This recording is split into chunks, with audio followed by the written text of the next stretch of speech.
my beautiful gem. Welcome back to my channel. I am Kabibi with Kabibi La Vie, and in this video I want to talk to you about developing your personal style when it comes to office, when it comes to workwear. Now, for me, my personal style at the office is somewhat conservative, but also very feminine.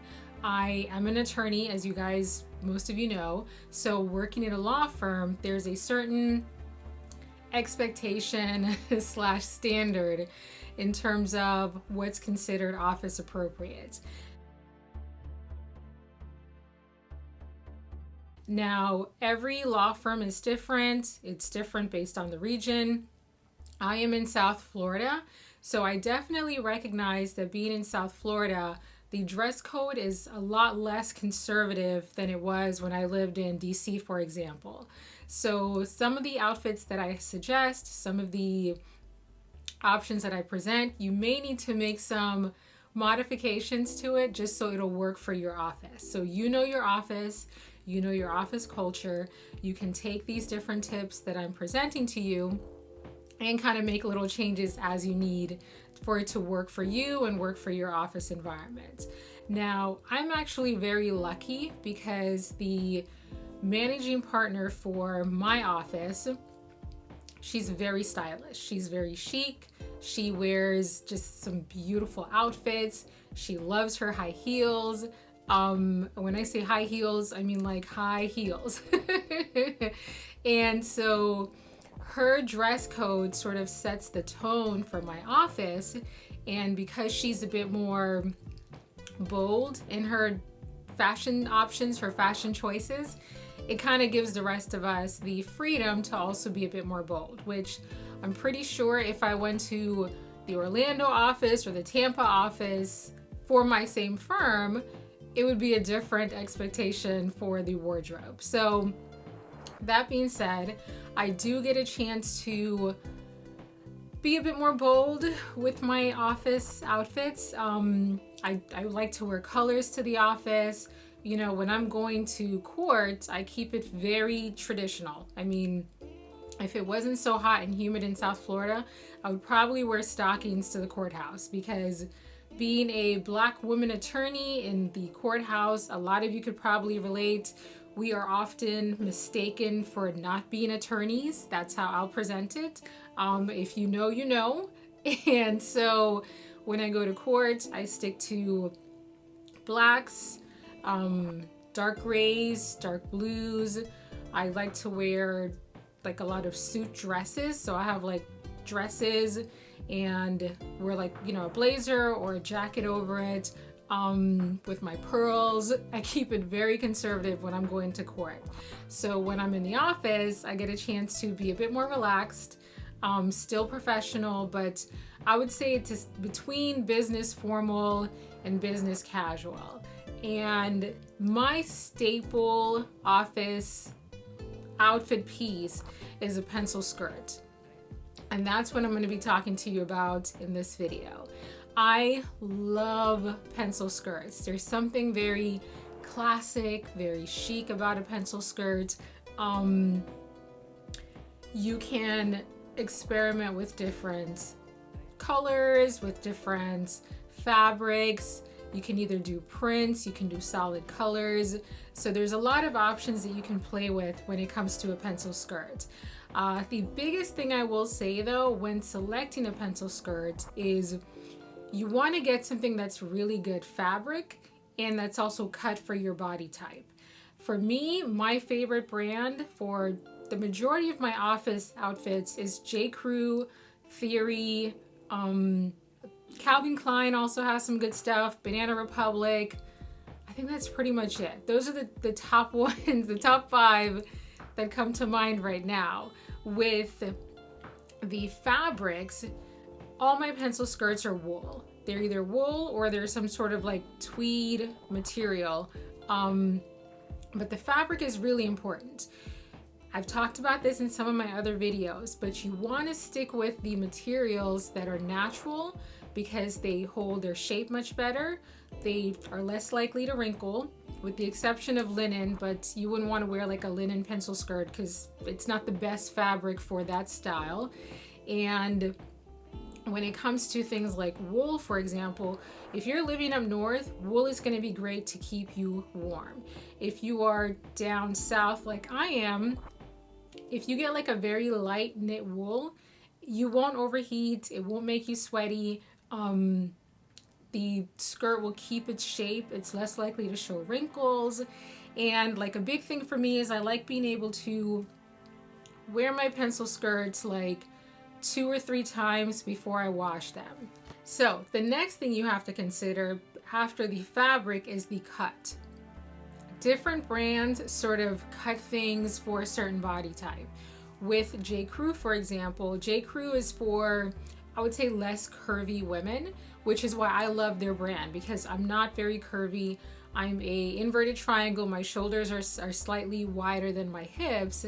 And so with J. Crew, their pencil skirts, they cinch me at the waist, they go out a little bit for my hips, and then they go straight down. And so it sort of balances my shoulders. If you're a bit more curvy, what I would recommend is you could either try to find brands that are designed for more curvy women, or you can get one size up so it fits you at the widest part of your body, because you don't want things to be too tight, because when it's too tight, it's not going to feel good, it's not going to feel comfortable. And you guys know I'm all about comfortable luxury, so you want your clothes to look good, feel good. And if you go one size up and then you take it to a seamstress, they can take in the waist for you, and that's probably the best way to do it, because having clothes that are tailored to your body instantly elevates your look, instantly looks more chic, it looks more expensive, it looks more, you know, like you put some thought into it. It looks more, what's the word I'm looking for? It just looks more like it was designed specifically for your body, and it's going to fit you perfectly. So those are the 2 main things when it comes to finding and picking out a pencil skirt. When it comes to the length, I am a big believer in going on this side of being a little bit longer, especially for a formal, conservative, corporate type environment. I personally like to keep my pencil skirts maybe 2 to 3 inches above my knee. If I sit down, I need to be able to sit down and be comfortable that it's not going to be like all this thigh meat showing. I don't like to show a whole lot of thigh meat when I'm in a conservative work environment. Especially when you think about it, offices tend to be cold anyway. So the more you're sort of covered up, the warmer you're going to be, the more comfortable you're going to be. And again, comfort is luxury. So try to stay away from the super short skirts. It's just not going to look very elegant. It's not going to look as professional.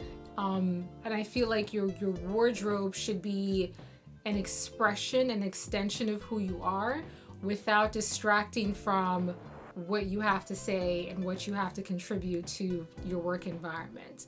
I can't think of there's like a saying that it's like, dress shabbily, people remember the dress. Dress impeccably, people remember the woman. I can't remember who said that.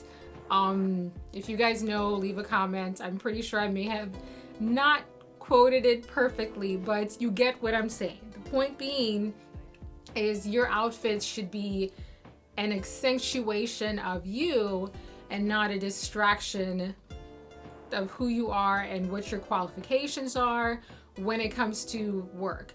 Outside of work, have fun, do what you want to do. But I think for work environment, it's important for you to keep that in mind. Okay, so now when it comes to what to wear with a pencil skirt, you can like be so creative and have so many different options. So I'm going to show you a few different options of pencil skirt outfits that I like. My biggest thing that I like to do is once a week, I always wear a monochromatic pencil skirt outfit.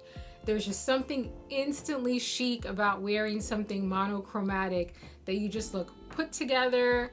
You put a lot of thought into it without you know, spending hours getting dressed, and it's just instantly chic and just it pulls you all together. Another benefit of wearing monochromatic outfits is it naturally sort of like slims you, which that's not necessarily my goal, but I recognize that that is a benefit of wearing something monochromatic, is it just sort of creates this seamless up and down line for people to look at, and it just it makes you look taller, and it also makes you look slimmer. So if those are things that you're looking for, definitely think of something that's monochromatic, because it's like an optical illusion. The eyes just move up and down, and there's nothing really sort of breaking up the outfit, so it just elongates your body. Okay, so a couple of things I want to address about the outfits that I just showed. One, some of those outfits have spaghetti straps, like this blouse is one of the blouses that I was wearing. And I would not wear just a spaghetti strap blouse to the office. I always cover it up with either a blazer, a jacket, or a cardigan, depending on what mood I'm sort of in. I still try to keep things in the same sort of monochromatic color family sometimes, or I can go bolder and do something contrasting. You can have a lot of fun with pencil skirts. Some of the other outfits, like the ones that have the sleeves, like, you know, some sort of a short sleeve, those I'll wear without needing a blazer. But anything that's a spaghetti strap or sleeveless, I always try to cover it up because, again, I sort of lean towards the more conservative, elegant, feminine, and traditional law firm outfits. You're not supposed to show your shoulders or your back. There's all kinds of rules when it comes to dressing for a conservative law firm environment. So I hope this video was helpful. Please leave a comment below and let me know, what is your number one office outfit, like wardrobe staple? What is something that you wear, you know, either once a week or you're sort of known for? For me, I'm known for my pencil skirts and my dresses, and just really being very feminine at the office. I feel like my field, you know, the legal field, is very masculine, and it can sort of wear on you. And so for me, I love to balance the masculine energy that's in this environment with my feminine energy, because that's me, that's my personality. And at the same time, you know, I get shit done. So I don't have to dress in boxy things or try to hide my femininity to be a successful attorney. I don't think that's necessary. For me anyway, that hasn't been my experience. So yes, I hope this video was helpful. Thank you so much for watching, and I will see you in my next video. Kisses.